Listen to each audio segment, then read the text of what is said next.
Namo tassa bhagavato arahato sama sambuddhassa.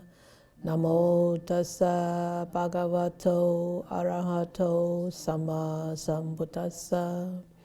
Namo tassa bhagavato arahato sama sambuddhassa. Good. I hope you have read your homework, have done your homework, read the book, read the pages. So I think you prepared for me to ask you questions about last week, right? You are very prepared, right? So, okay.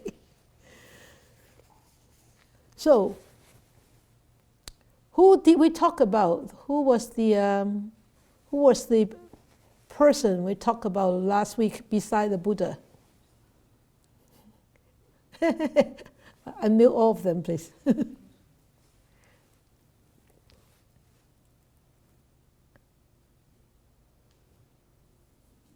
Okay, you are all unmute.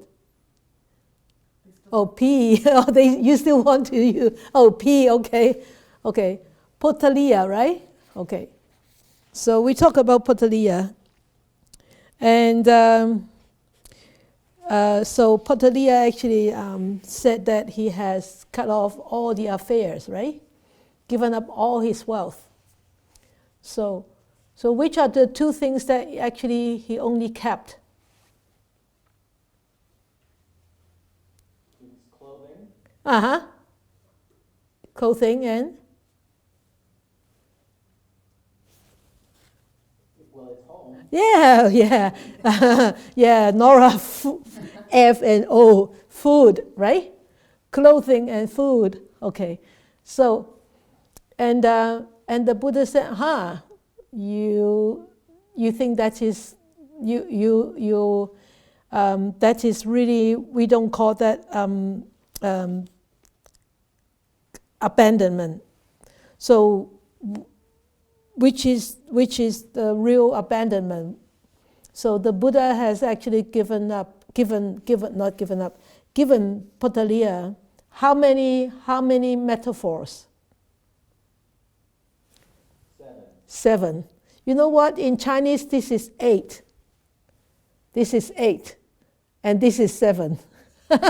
It's so confusing in Chinese, but not of course not without this. Just this is 7, and this is 8. So it's 7, right? 7. Okay. Yeah, 7 metaphors. Okay. So how many can you remember? Right off your head. Don't look at your nose. Can you remember all 7? Laurie, you remember all your 7? Yeah. Unmute yourself and tell us all the 7s. Somebody was saying something. Okay. Can you hear me? Yeah. Okay, so the hungry dog. Yeah, hungry dog. So it was the skeleton that they were talking about. Yeah. Likening it to the sensual pleasure. And then it was the bird, the heron, the hawk, or whatever. Yeah. Yeah. And then it was the torch. The grass torch. Yeah. Going into the wind. Into the wind, against the wind. So it would go back. Yeah, against the wind. Okay. Right. 3. Yeah,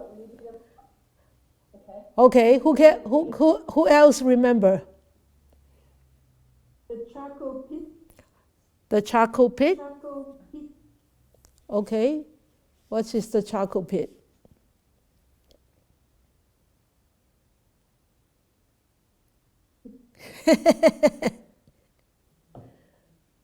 Okay, Laurie, you continue. The charcoal pit was the man who he didn't pulled towards the pit, and he didn't want to go, Struggling, yes, okay. Right. What else? I think the next one was the dream, the parks, the lovely parks Yeah. and places. Good. Right. That's the fifth one. That's the sixth one. Right.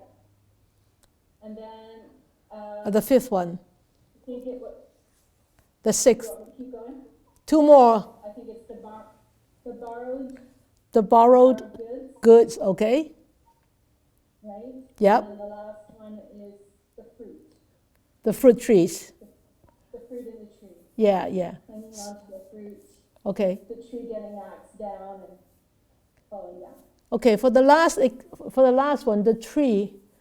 How many persons are involved in that metaphor? Good. Very well. What did the first one do? He climbed the tree. He climbed the tree. Okay. Climbed the tree. What's the second one do? Yes, an X. Well done. Yeah, very good. You see, you can remember, right? If you go home and study it again, you remember all these stories, all these teachings, and I tell you, it could become handy. At times you never know. You never know. It could become handy as a reminder to you. So remember, I should have done this long time ago. 7 metaphors. Okay. So tonight we are going to talk about Magandhina. Magandhina is actually he was a householder in the Buddha's time, and so there are actually long story before the fever of sensual pleasure in this sutta. But I'm not going to actually tell you the story before this part starts. But anyway, Agandia. So this is of course the Buddha actually gave him these teachings, right? So they were talking about sensual pleasures and everything. So the Buddha told Magandhina, he said, well, when way before I became enlightened, when I was still a householder, I enjoyed, that is in page 202. He said, I enjoyed so much of the sensual pleasures. I enjoyed the 5 courts of the sensual pleasures, the forms and the sounds and the odors and the flavors and the tactile objects and everything.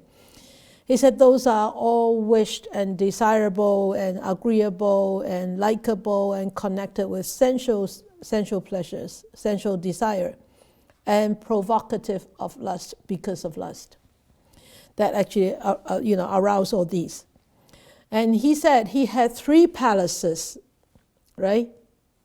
And one for the rainy season, and one for the winter, and one for the summer. And you all know that in India there are only 3 seasons. Okay, so he said he lived in the rain's palace for the 4 months of the rainy season and enjoying himself with musicians. And none of them are male. So all of the musicians were female. And I did not go down to the lower palace. But anyway, then he did not mention anything about him searching through the truth or him staying in the forest for 6 years. He actually go on right there. He said, on a later occasion, having understood as they really are the origin, the passing away, the gratification, the danger, and the escape in the case of sensual pleasures, I abandoned craving for sensual pleasures. So he actually didn't talk about the whole 6 years when he spent in the forest. he went right into the realization that he attained. And actually over there, even though he did not mention, but of course we knew what he has gone through and how he actually attained the enlightenment. He attained the awakening because he was in such a strong, deep state of samadhi or jhana. Okay, so because he said in page 203, he said, and I dwell without thirst. That means I'm not craving for thirst. When you're thirsty, you tend to want to drink, right? So he said, I dwell without thirst, and then with the mind inwardly at peace. So that is on page 203, the first line. With a mind that is inwardly at peace, that means that is in a very, very deep samadhi state, a very, very at peace inwardly. That means there is a strong jhana, but also at peace. That means a very, very high level of equanimity, very balanced mind. So he said, and then he said, I see other people who are not free from lust for sensual pleasures. Then he go on and he go on.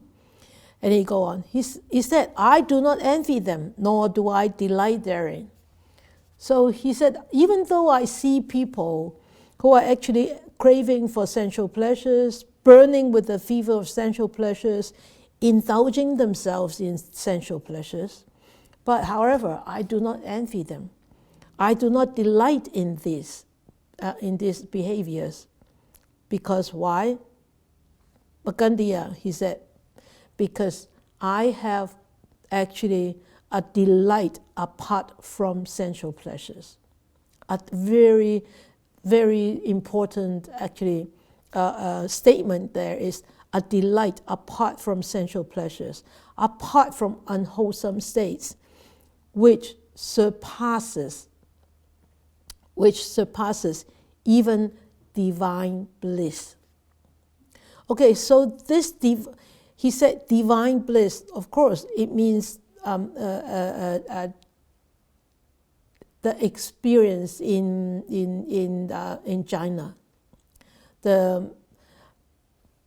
Then this divine bliss, you can say of the whatever the devas is experiencing, or people with deep jhana experiencing. And he said, the delight that I experience is way above this divine bliss. So it's above all these jhana state. Of course, it will be above all this jhana state because he is the Sammasambuddha. He's totally liberated. And of course, even we are in jhana state,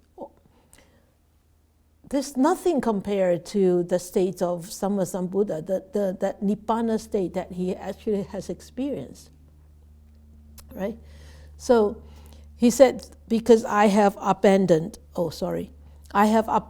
craving for these sensual pleasures, and I have removed all this fever of sensual pleasures, and I dwell without thirst, with a mind inwardly at peace. And there is this delight apart from sensual pleasures, apart from unwholesome states, which surpasses even divine bliss. So then he continued, he said, Agandia, he said, even a household, he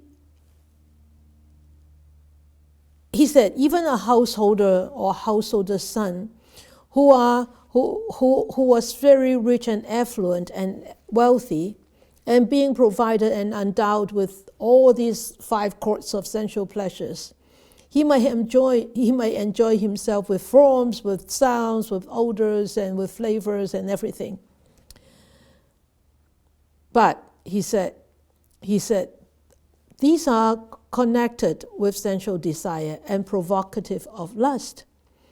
And having conducted himself well, here, having conducted himself well in the body, speech, and mind, that means he is upkeeping his precepts. He has a very high level of morality, perfection in morality. Having conducted himself well in the body, speech, and mind. That means with the body, he doesn't kill, he doesn't steal, he doesn't commit adultery, and speech is doesn't lie, no harsh speech, no slandering, no gossiping. And in the mind, there is no craving, there's no anger, animosity, and there is no delusion, illusion, and no doubt. So that is well conducted himself well in the body, speech, and mind. And on the breakup of the body, we have actually studied this before. If somebody is maintaining a very high level of morality in this lifetime, in the previous chapter we have studied that, right? The fortunate rebirth in the future is after death, he might be reborn in a good destination or even in a heavenly realm because of such high morality that he has actually abide by in this lifetime. And even if this person really is going to be born in the Diva worlds, in the heavenly world, and he will be surrounded by a group of nymphs. So that is at the paragraph 11, and he's born in this Tavatisma heaven, and surrounded by a group of nymphs in the Nadana grove. And he would enjoy himself, provided and endowed with all the 5 courts of sensual pleasures. You remember, always remember, if in the heavenly world, they are really every minute or every second, they are actually and entertain themselves with sensual pleasures. Unless they are reborn in such a pure abode that they will continue to practice. Otherwise, they will be all blinded by these sensual pleasures. But why would they be reborn in such a place? Why wouldn't they continue to practice? Because in this lifetime, they have abide by those precepts, and also in this lifetime, they have actually fulfill great meritorious deeds. That means they are very generous, they donate, they support, they serve, and meritorious deeds. So after this death, if the seed of Dhamma is latent, of practicing Dhamma is latent, then at the time of birth, at the time of death, they will be reborn in heavenly existence because of all the good deeds that they have done in this lifetime. Tremendous good deeds. So they just almost instantly go up there. Okay? So even though one is doing a lot of meritorious deeds, if one vow to practice in the next life, we still need to make sure. It's very difficult to make sure. But that's why we need to strengthen the Dhamma seed so often. Keep strengthening them.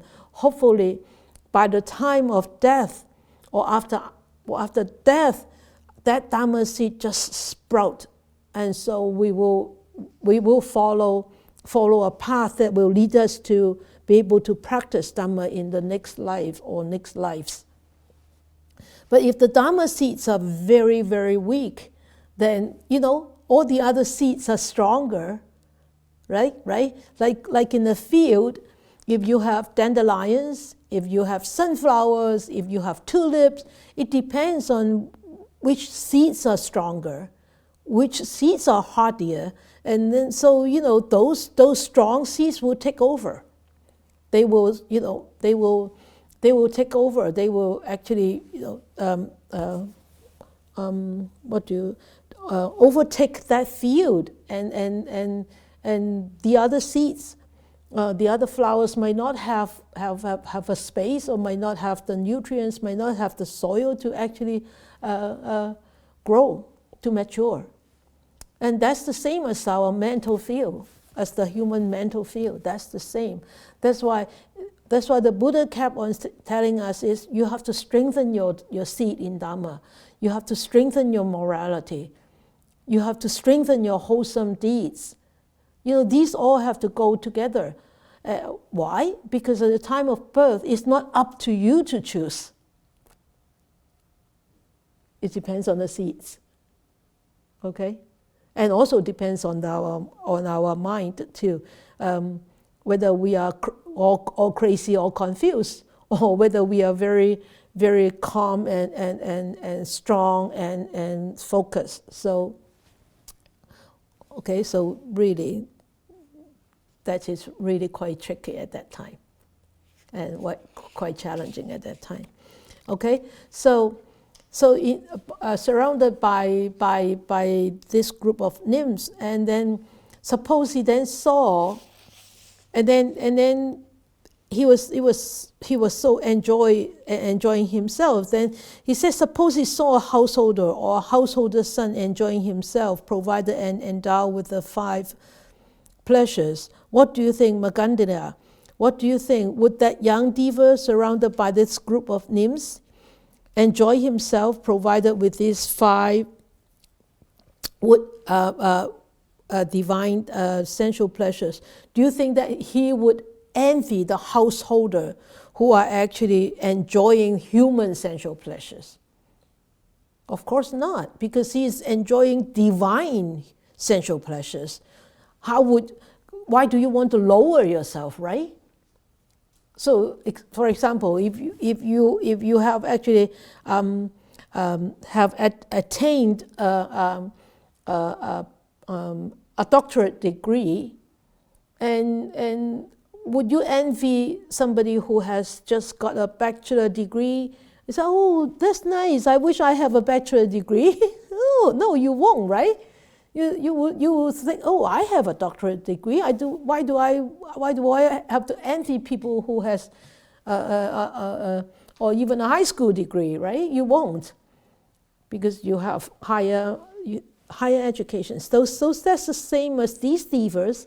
These divas, they have the opportunity to actually have these divine sensual pleasures, so they would not envy these human sensual pleasures, right? And so he said, of course not. They won't envy, or they won't be enticed by them, because divine sensual pleasures are more excellent. Okay, so divine sensual pleasures are more excellent. So then the Buddha kept on telling Magandhina, he said, on a later occasion, having understood all these are gratifications, and all these are the dangers, and all these are the escape of sensual pleasures, I determined to abandon them. I removed this fever, and I dwell without thirst, with a mind really inwardly at peace. So that is paragraph 12 on 204. So, inwardly at peace, I see other people who are not free from lust, from sensual pleasures, being devoured by craving for sensual pleasures. So, I think we all have seen this, and we have seen people burning or devoured by craving for sensual pleasures, burning with the fever of sensual pleasures, indulging themselves in sensual pleasures. And the Buddha said, I do not envy them. I do not envy them, because why? Nor do I delight in them, because why? Because Magandhina, he said, because there is a delight apart from sensual pleasures, from unwholesome states, which surpasses even the divine bliss. So he's talking about another state higher than the divine bliss. That is the bliss that actually, I don't think the Buddha would describe his enlightenment as a bliss. If he does, then there is, it's not emptiness. It's not anatta, right? So I don't think he would describe that as a bliss. But of course, in order for us to understand, he would just say, which surpasses even divine bliss. So we understand from these words that the state that he has attained is way more excelled than this divine bliss. Okay? So he said, since I take delight in that, I do not envy what is inferior, nor do I delight therein. So, since I take delight in that, so in this passage, when he says, since I take delight in that, so would you think that the Buddha is really indulging in this a state that is way above the divine bliss? Because I take delight in this. Is he attaching to that state at all? No, he shouldn't. He shouldn't. Otherwise, what he taught us is wrong, right? What he taught us is not true. But he need to pass the message to us. Is that he doesn't enjoy that divine bliss, because the blissful state that he actually went through is way more than the divine bliss. And he encouraged us that, there is way higher state that you can actually reach rather than just divine bliss. Okay, so then Buddha is actually very kind. He is such a compassionate teacher. He's always worried that his students do not understand his teachings thoroughly. So he always gives metaphors, he always gives stories, he always gives similes. And this simile is actually a very, very powerful simile, and actually a very, very famous simile also. And every time I looked at it, I just, just shiver myself.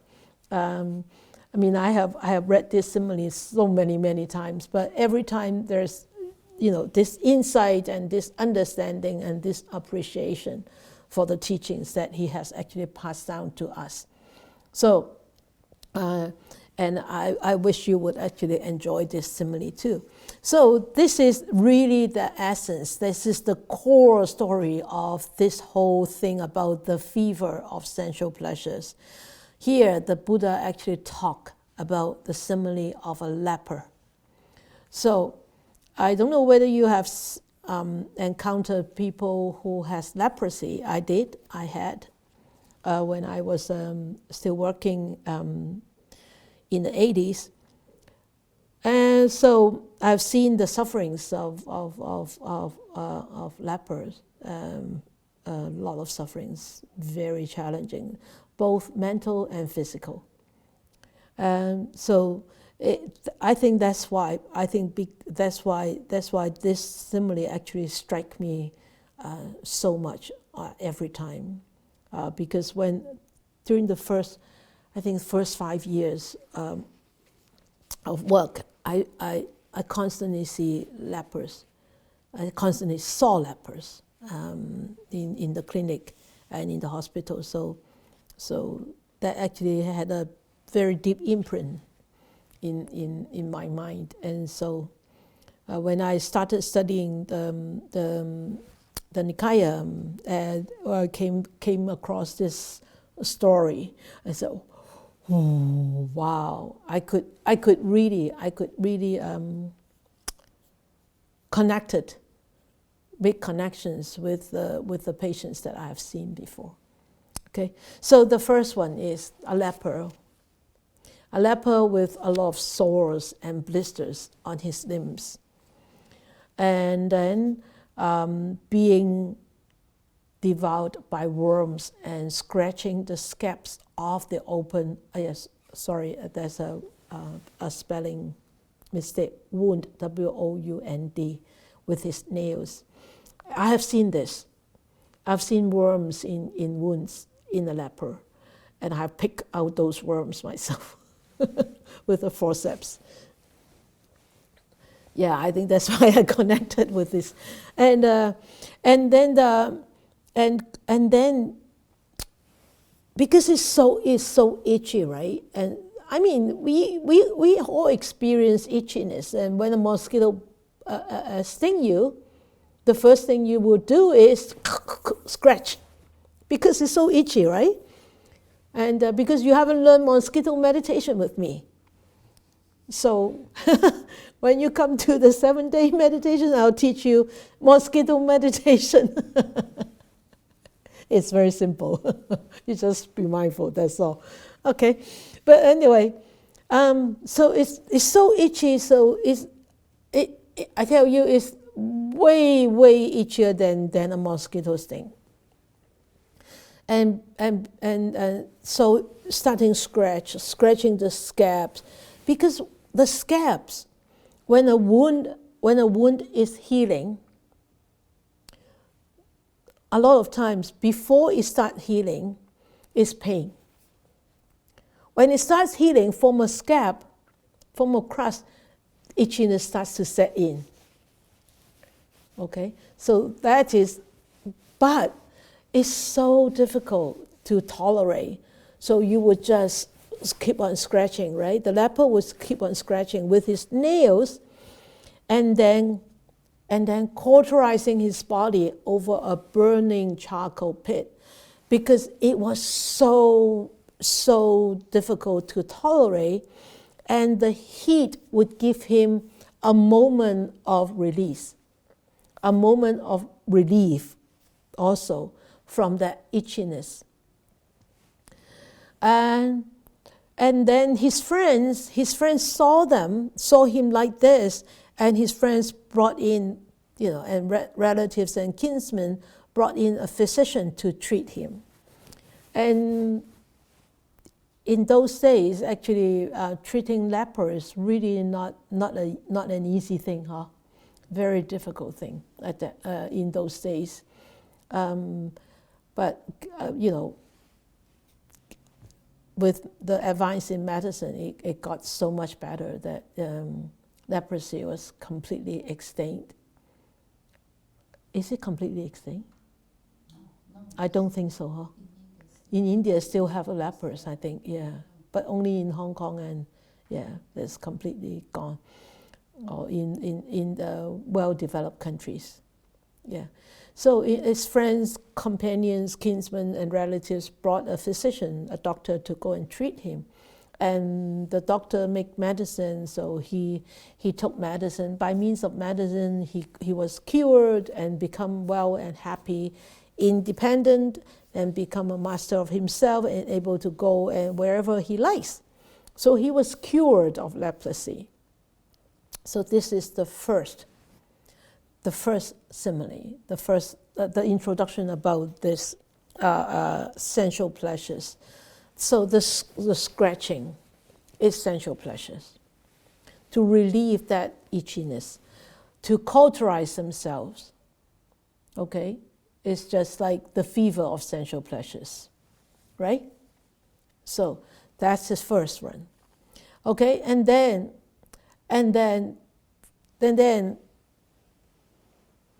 the really come the content of all these metaphors is, then he might see another leper. That's because in those days lepers are everywhere. There is it was a very, very common illness at that time. Then he might see another leper with sores and blisters and limbs, who was scratched and who would devoured by worms and cauterize his body over a charcoal pit. Then his friends and companions treat him. Physician would make medicine. Then he got cured.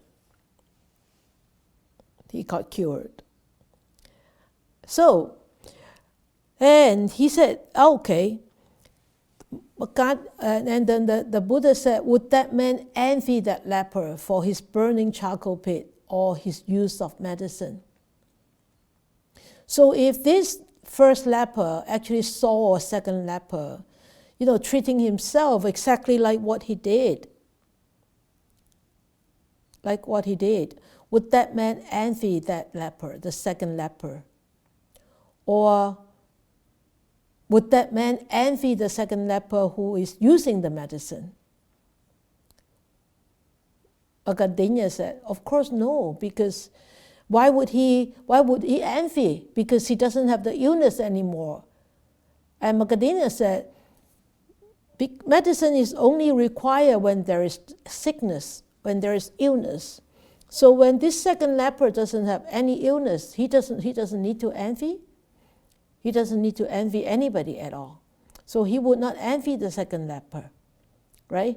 So it is no need for the medicine.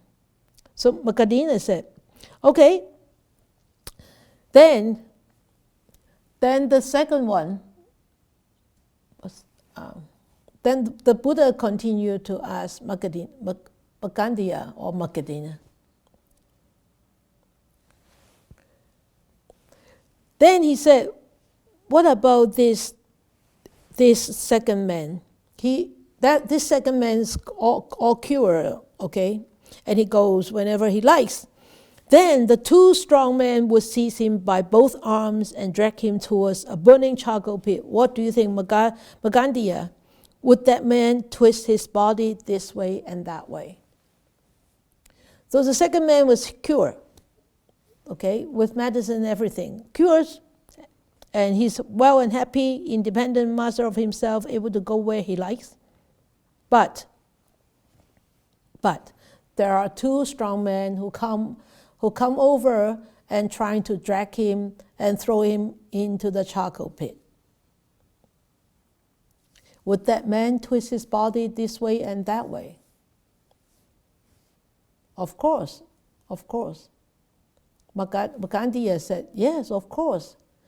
Because the fire is indeed very painful to touch. It's hot and scorching. The man wouldn't want to get close to the fire anymore because his illness was completely cured, right? So why would he want to be close to the fire? Why would he want to cauterize himself over the fire? He wouldn't. So when somebody tried to drag him towards the charcoal pit, of course he would struggle to free himself, right? Then the Buddha asked Magandina, he said, oh, is that right? So you remember who are these two men, right? You remember this, right? Who are these two men? Lux and desire. Yeah, very good. Okay, so that's the second simile, right? And then the Buddha said, okay. Then the Buddha asked Magandina, he said, so is it only now that the fire is painful to touch? Hot and scorching. What about before? Was the fire before hot and scorching? Was it painful to touch too? Of course, fire is always hot and scorching, always painful to touch. We are not dumb. We won't put our hand onto the fire, right? Because it's hot, always. So Magandhina said, of course the fire is now painful, and also previous also, before, it also is hot and painful and scorching. And then he goes on, he said, for when that man was a leper with sores and blisters, the Buddha said, the man with sores and blisters at that time, page 205 is paragraph 16, he said, these people who are not free from lust for sensual pleasures, who are devoured by craving for sensual pleasures, who burn with the fever of sensual pleasures, have faculties that are impaired. Oh, no, at the end of paragraph 15. So his faculties were impaired. So when it was so painful, when it was so itchy, when the leper cauterized himself over the fire, his senses were impaired. That's why he felt that cauterizing is a comfort. What senses are impaired?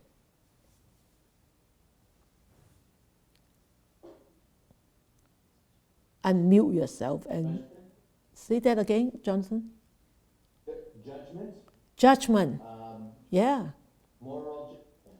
Yeah, judgment is impaired. Leper. Yes. Say that again. Sorry. I was saying his judgment was because,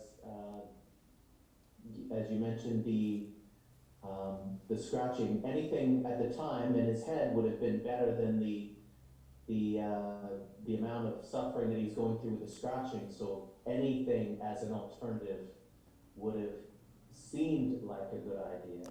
Yeah, yeah. Even a hot charcoal pit, right?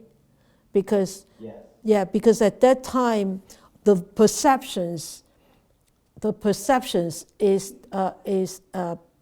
wrong, is distorted, right? Distorted perception, and so he would mistakenly think that cauterization is very soothing, mistakenly. So even a scorching charcoal pit is seen to be comforting, soothing. Okay, so then the Buddha said, so in the past the sensual pleasures are painful to touch. That's paragraph 16. And then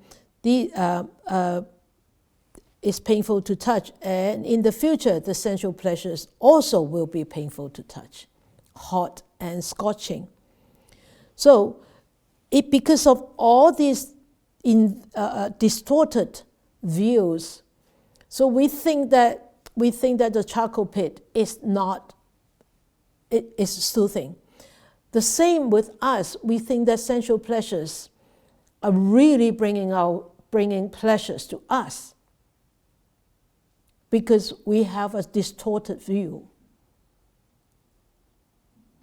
Especially when we are in the sensual pleasures, when we are indulging in the sensual pleasures, then that perception is really completely upside down. Okay, so and then the Buddha kept on saying is that these people are not free from lust for sensual pleasures, and they are devoured by craving for sensual pleasures.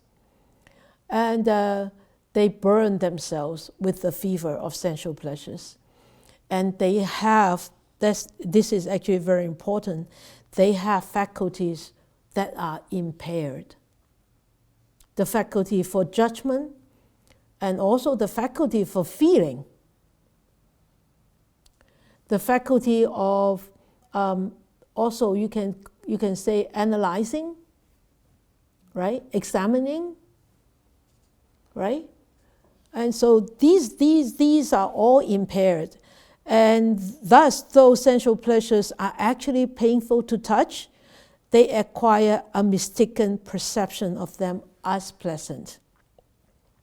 So because of this bias, because of this distorted view, we see sensual pleasures as pleasures, rather than seeing them as a fire, rather than seeing them as a charcoal pit, a really burning charcoal pit. Okay, so then it goes on to the third simile. He said, a leper with sores and blisters, cauterizing his body over a burning charcoal pit, the same. And then the more he scratches, and the more he cauterizes his body, the foul, the more evil smelling, more infected the openings of the wounds are. Can you imagine? Can you visualize these wounds? And yet, that's the bit is, yet he would find a certain measure of satisfaction and enjoyment in scratching the opening of his wounds. So, he said, they find such a pleasure, such a satisfaction in enjoyment of these scratching and cauterizing over these wounds because of these inverted, distorted views. And so the Buddha tell Magandhina, he said, people who are not free from lust for sensual pleasures, who are devoured by craving for sensual pleasures, who burn with the fever of sensual pleasures, still indulge in sensual pleasures. The more they indulge in sensual pleasures, the more their craving for sensual pleasures increases, and the more they are burned by the fever of sensual pleasures. Because these are all distorted views. And so the Buddha said there are a few distorted views that we have to be constantly remind ourselves with. The first is a distorted view impermanence as permanent. Okay? So, can you think of an example of impermanent as permanent?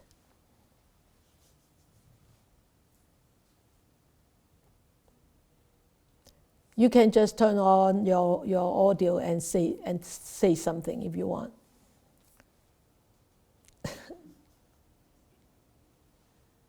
Anybody? Our life. Okay, Laurie and then Nora. Laurie first, yes.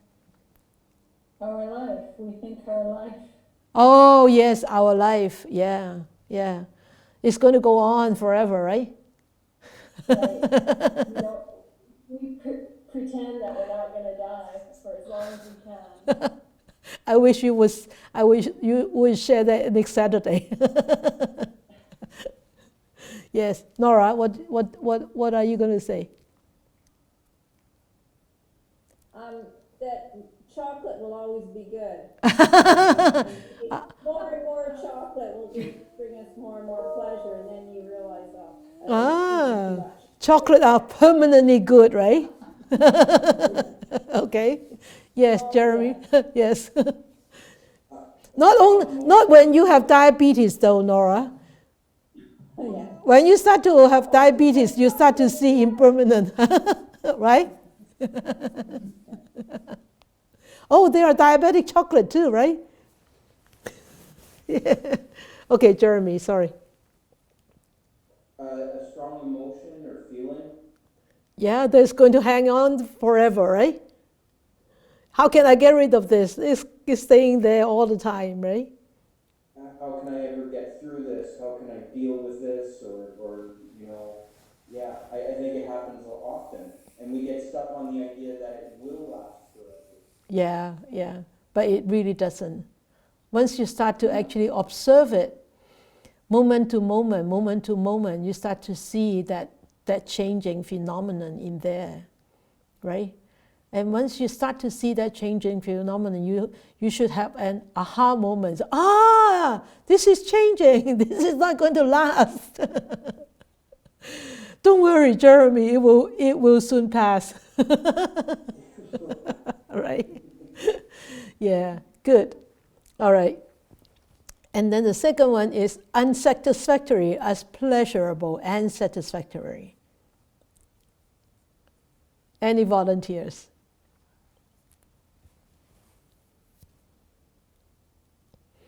Unsatisfactory as pleasurable. Okay, my phone, yeah. Money, wealthy. Oh, money, yeah, wealth, yeah, so pleasure, eh?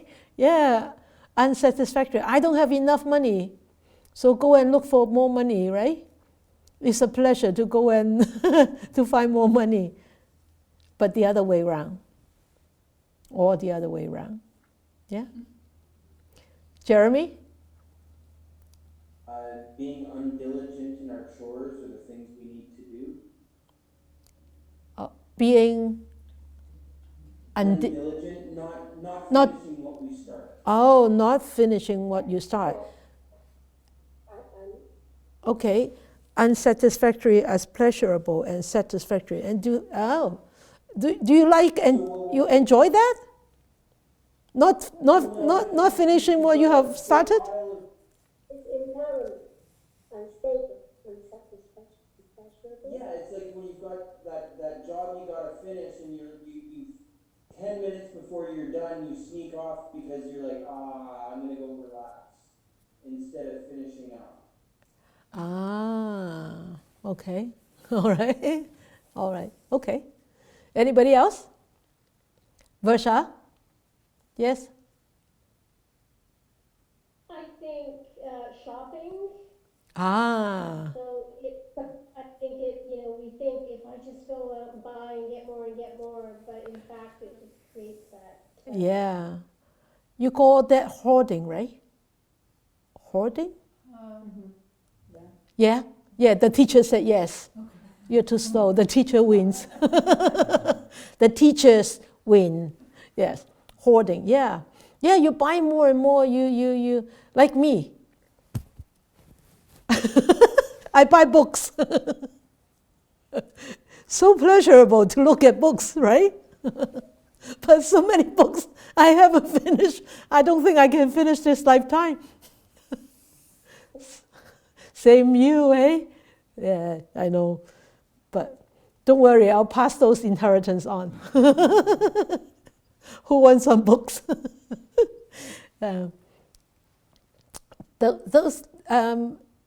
Buying books is actually pleasurable. It's not unsatisfactory. It's actually very satisfactory. But it's so impermanent. And I don't need all those books.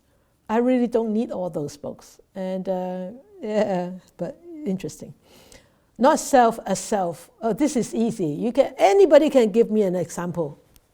All of you understand this part so well now. Nobody wants to volunteer an answer. This is a very difficult question. And not self as self. Varsha? I think the idea was every time we say this is mine, Yeah. have a sense of something belonging to this person, and it doesn't. Yeah. And also, Laurie, go back to you. This, my life will go on. My life is going to be permanent, right? My life. Yeah, my children. Right? My grandchildren. Yeah. And my baking. And my cookies. Yeah. And this is mine. And that is yours. I earned this. I make this. I deserve this. Oh, no. You depend on so many people to make something that you are able to earn, right? Yeah? As I said, I don't know, some time ago is you get paid. Who pay you? Your boss pay you. Who pay your boss? All your clients pay your boss. Yeah? Right? So, who is the boss? The clients are your boss. And if you don't have the clients, you don't have a job. You don't have a job. And our job actually depends, it's conditioned. Right? All our jobs, everything is conditioned. Our existence is conditioned. The risotto that we had today was wonderful. And because of, we have Poland's tomatoes, right? And Poland's tomatoes from last year was still good. Because why? We have first-class soil here. And we have first-class farmer here. And we have first-class nuns here who cook them, who can them. And we have first-class seeds. Heirloom tomatoes, right? So it's all conditioned to make a delicious risotto. And if you cook the risotto and nobody is going to eat, then you won't enjoy it too. Then what's the first-class tomatoes used for? Nothing, right? So it's all conditioned. So no, not self as self. Don't mistaken that. Don't mistaken that. Always remind you on this, on yourself on this. And not beautiful as beautiful.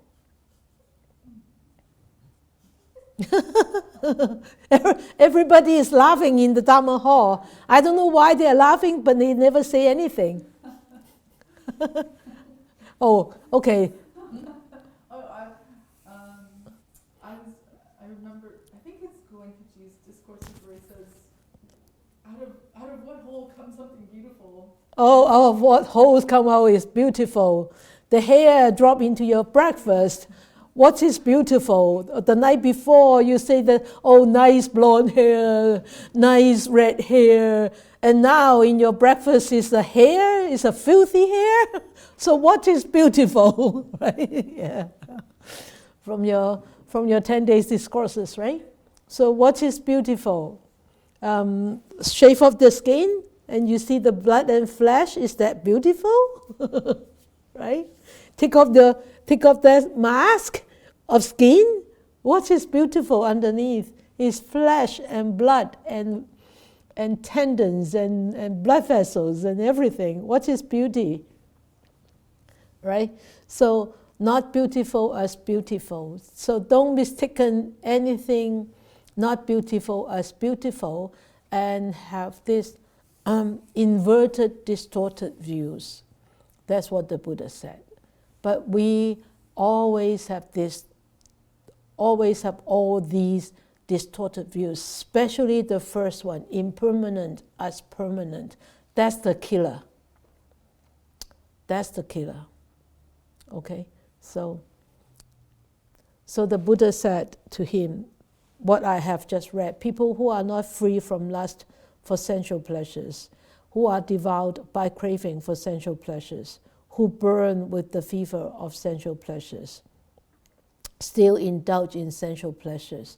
The more they indulge in sensual pleasures, the more their craving for sensual pleasures, the more they are burned by the fever of sensual pleasures. The more their craving for sensual pleasures increases, actually, on the other hand, you can say the more suffering actually is coming that way, right? And the more sufferings has come if one doesn't correct their distorted views, then they will create more sufferings.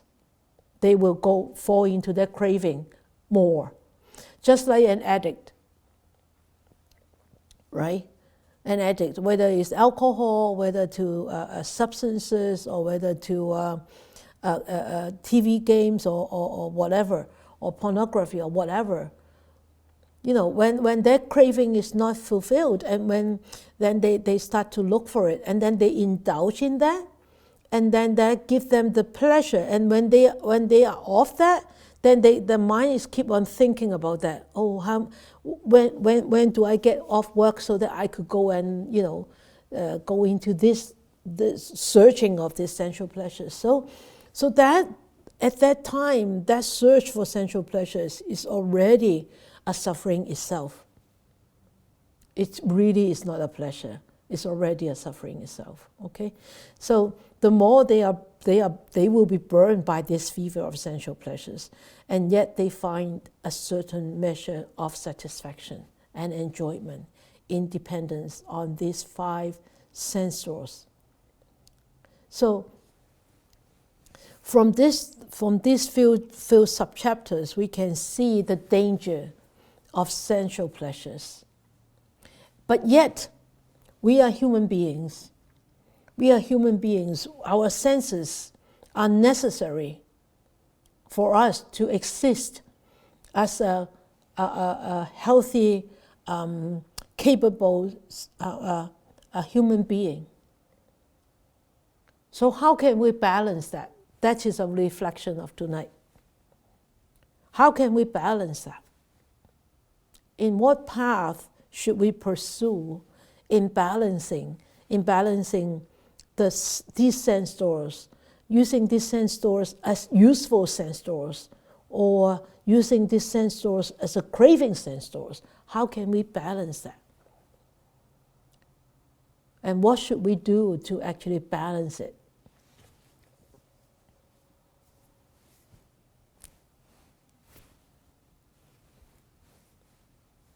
Any reflections?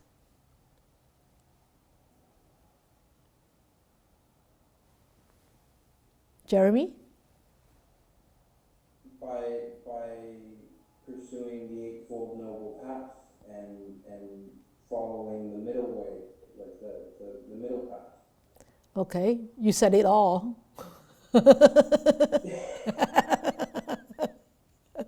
You said it all. But It is true. It is true. Yeah. But practically, realistically. Being mindful. Yeah, very good. Also, and? Continuing your practice, working on your practice. Meditation. Meditation, yeah. With meditation, you cultivate your mindfulness. With meditation, you develop your... Somebody say something?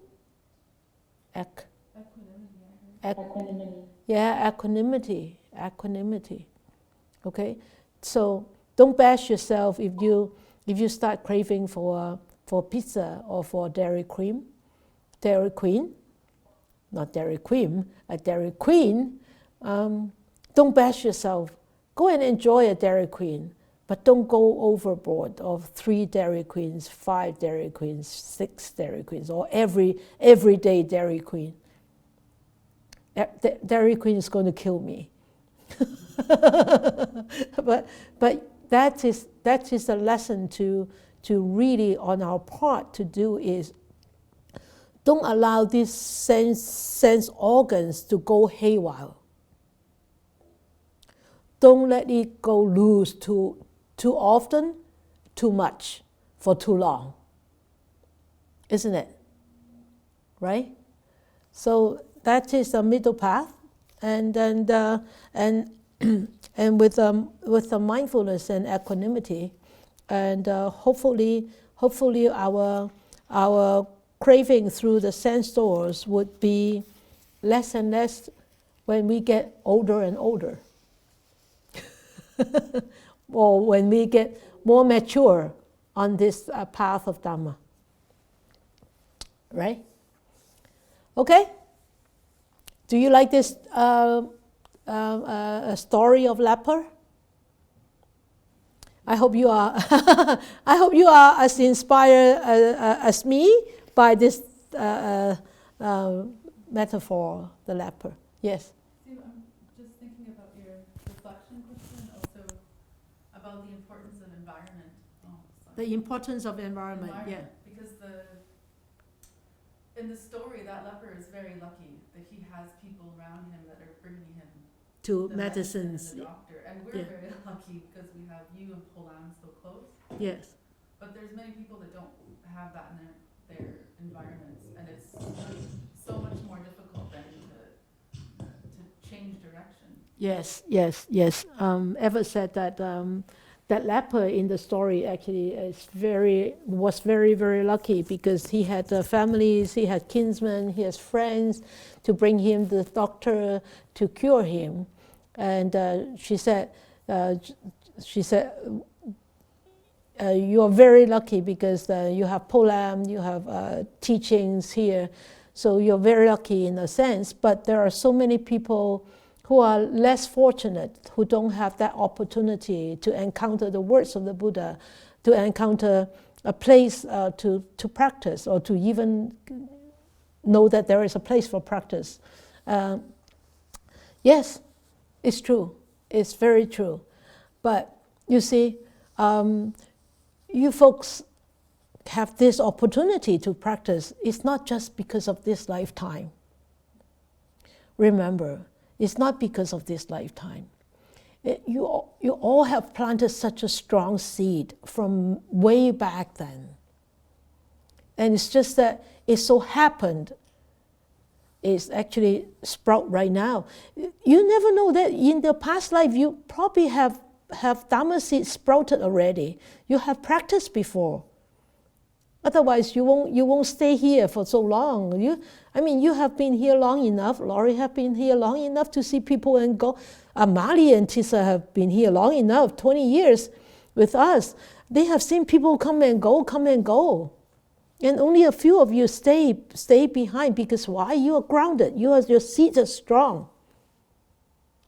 But people don't have seeds, especially people in the North America. I shouldn't say that they don't have seeds. Their seeds might not have the opportunity to mature yet.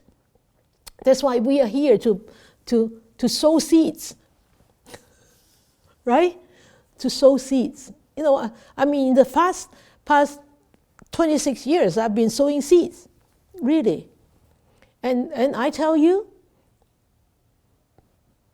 maybe in another 2-3 generations, there will be a lot of practitioners in North America because they have taken seeds, right? Not just because of me, but so many Dhamma masters have been sowing seeds in North America, in places where the Buddha's teachings were not there. You see, right? Yeah. Agree? Yes. Right? But let us make a vow all the time is may more and more people will encounter the words of the Buddha. That's why always at the end I would make a vow is that may more and more people, let us send this message out into the universe.